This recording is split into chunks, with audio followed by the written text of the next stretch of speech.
ఈ ఒరిజినల్ సిటీని రివైవ్ చేసి ప్రపంచంలోనే ఒక గొప్ప నగరంగా మా హైదరాబాద్ నగరం అని చెప్పుకునే విధంగా అభివృద్ధి చేస్తామని చెప్పి మాట ఇవ్వడం జరిగింది. దాంట్లో భాగంగానే ఈరోజు గౌలిగూడ దగ్గర వదిలేసిన మెట్రోను ఈరోజు చాంద్రాయన్ గుట్ట వరకు పొడిగిస్తున్నాం అధ్యక్ష. ల్యాండ్ ఎక్వేషన్ జరుగుతుంది. అక్బరుద్దీన్ ఓవైసీ గారే మలక్పేట ఎమ్మెల్యే గారు ఇక్కడ ఉన్నారు. ఈరోజు నష్టపరిహారం అడిగినంతగా భూములు కోల్పోయే వాళ్ళకి ఇచ్చి ఈరోజు మెట్రో పనులు ప్రారంభించిన అధ్యక్ష. మిరాలం ట్యాంక్ ప్రారంభించిన అధ్యక్ష. అదేవిధంగా longest flyover PV Narasimha Rao flyover తర్వాత రెండో లాంగెస్ట్ ఫ్లైఓవర్ మన్మోహన్ సింగ్ గారి పేరు మీద ఫ్లైఓవర్ ని జూ పార్క్ దగ్గర మనం ప్రారంభించుకున్నాం అధ్యక్ష. ఓల్డ్ సిటీ నెగ్లెక్ట్ చేయలేదు అధ్యక్ష. అండర్ గ్రౌండ్ డ్రైనేజ్ చంద్రాయన్ గుట్ట ప్రాంతానికి మనం నిధులు ఇచ్చినాం అధ్యక్ష. ఇవన్నీ కూడా పాత నగరాన్ని ఇది మన తలమానికము, మన యొక్క గొప్ప గౌరవము హైదరాబాద్ నగరం అని చెప్పి ఈరోజు హైదరాబాద్ నగరం మీద ప్రత్యేకమైన దృష్టి పెట్టి ఈ రోజు కార్యక్రమాలు తీసుకుంటున్నాం అధ్యక్ష. ఇక మళ్ళీ మూసీకి వస్తున్న అధ్యక్ష. ఈ మూసీని కేవలం మా మిత్రులు పాయల్ శంకర్ గారు అడిగారు, ఇది ఉత్త నీళ్ళే తీసుకొస్తారా, దీన్ని వ్యాపార కేంద్రంగా చేస్తారా? వారేమో ప్రశ్న అడిగారు. కొంతమంది ఏమో రేవంత్ రెడ్డి రియల్ ఎస్టేట్ బ్రోకర్గా మారిండు, రేవంత్ రెడ్డి రియల్ ఎస్టేట్ చేస్తాడని. అధ్యక్ష, రియల్ ఎస్టేట్ ఒక ఇండస్ట్రీని ప్రమోట్ చేసి ఇండస్ట్రీకి అవసరమైన వసతులు కల్పించడం అనేది ప్రభుత్వం యొక్క బాధ్యత. ఈ నగరం రియల్ ఎస్టేట్ విస్తరిస్తే పెట్టుబడులు వస్తాయి, పెట్టుబడులు వస్తే పరిశ్రమలు వస్తాయి, పరిశ్రమలు వస్తే ఉద్యోగ ఉపాధి అవకాశాలు వస్తాయి.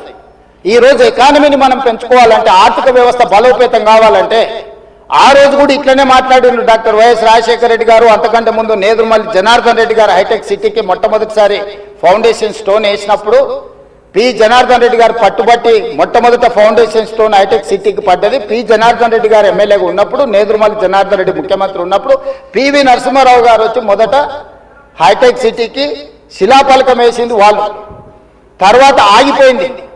ఆ తర్వాత చంద్రబాబు నాయుడు గారు వచ్చిన తర్వాత మళ్ళీ చంద్రబాబు నాయుడు గారు, అటల్ బిహారీ వాజ్పేయి గారు వచ్చి హైటెక్ సిటీ నిర్మాణం చేశారు.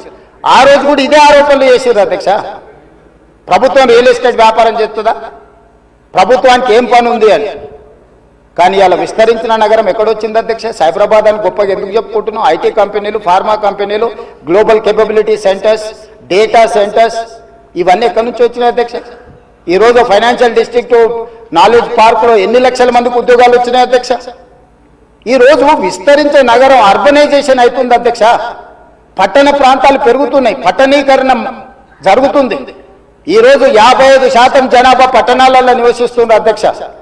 రాబోయే 20-25 ఏళ్లలో 75% మన పట్టణాల యొక్క జనాభా పెరుగుతుంది అధ్యక్ష. కేవలం ఔటర్ రింగ్ రోడ్ ఇన్సైడే 1,34,00,000 మంది ప్రజలు నివసిస్తున్నారు అధ్యక్ష.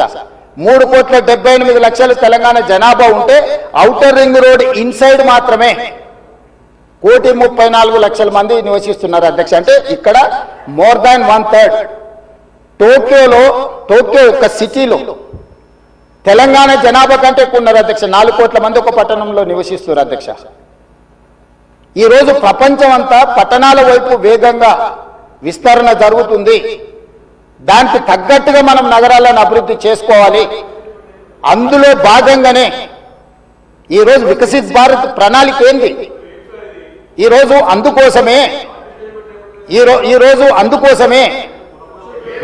ఆయన దుఃఖం చూడు, ఆయన బాధ చూడు, కడుపులో విషము ఎట్లా అంటే కడుపు నిండా విషయం. ఆ మూసీలో ఉన్న కాలుష్యానికంటే వీళ్ళ కడుపులలో అంతకంటే ఎక్కువ విషయం ఉంది అధ్యక్ష. విషం జిమ్ముతున్నారు. మీరు మూసి కాలుష్యమే ప్రమాదం అనుకుంటున్నారు అధ్యక్ష. ఈ మనుషుల కడుపుల్లో ఉన్న విషయం మూసి కాలుష్యానికంటే ప్రమాదకరంగా తయారైంది అధ్యక్ష. ఏం నొప్పి అధ్యక్ష? నేను ఎవరినైనా విమర్శించిన అధ్యక్ష? నేను ఈ ప్రభుత్వం ఏం కార్యక్రమాలు చేపట్టబోతుందో సభలో సభ్యులు మాకు తెలవాలని అడిగినారు. పాయల శంకర్ గారు ఏమడిగినారు అధ్యక్ష? మేము సభ్యులము, ప్రభుత్వం ఏం చేస్తుందో మాకు వివరించండి, మేము కూడా మా చేతనైన సాయం చేస్తామని మాట్లాడినారు అధ్యక్ష. నేను వివరాలు చెప్పే ప్రయత్నం చేస్తే విషయం ఎందుకు కక్కుతున్నారు అధ్యక్ష? ఈరోజు క్వశ్చన్ అవర్లో సప్లిమెంటరీ క్వశ్చన్స్ 2 ఉంటాయి. 10 క్వశ్చన్స్ ఉండవు, 10 మందికి ఇయ్యరు. స్పీకర్ గారు అలౌ చేశారు, స్పీకర్ గారు నాకు అనుమతించారు వివరించమని. స్పీకర్ గారి అధ్యక్ష వాళ్ళ ప్రాధాన్యత ఏందో మీకు అర్థమైంది కదా అధ్యక్ష? ఈ చర్చ జరగవద్దు, ఈ నిజాలు ప్రజలకు తెలియవద్దు. విషం కడుపు నిండా విషం. మీరు కళ్ళు చూడండి అధ్యక్ష, అసలు వాళ్ళ కళ్ళలో చూడండి, వాళ్ళ కళ్ళకి పోలే శక్తి ఉంటే ఆ విషపు కళ్ళతో చూస్తే మొత్తం కాలి బూడిదైపోయేటట్టు చూస్తున్నారు అధ్యక్ష.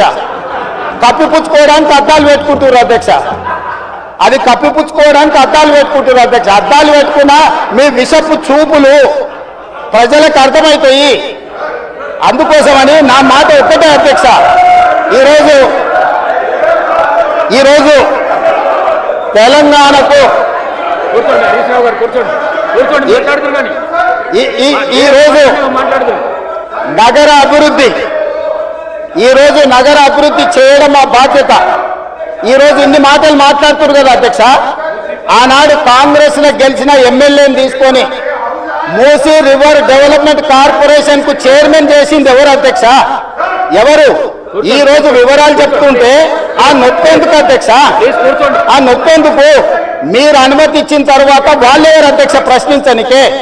వాళ్ళెవరు సభ్యులు? ఈ రోజు అక్బరుద్దీన్ ఓవైసీ గారు, పాయల శంకర్ గారు, లేకపోతే కాలేరు వెంకటేష్ గారు.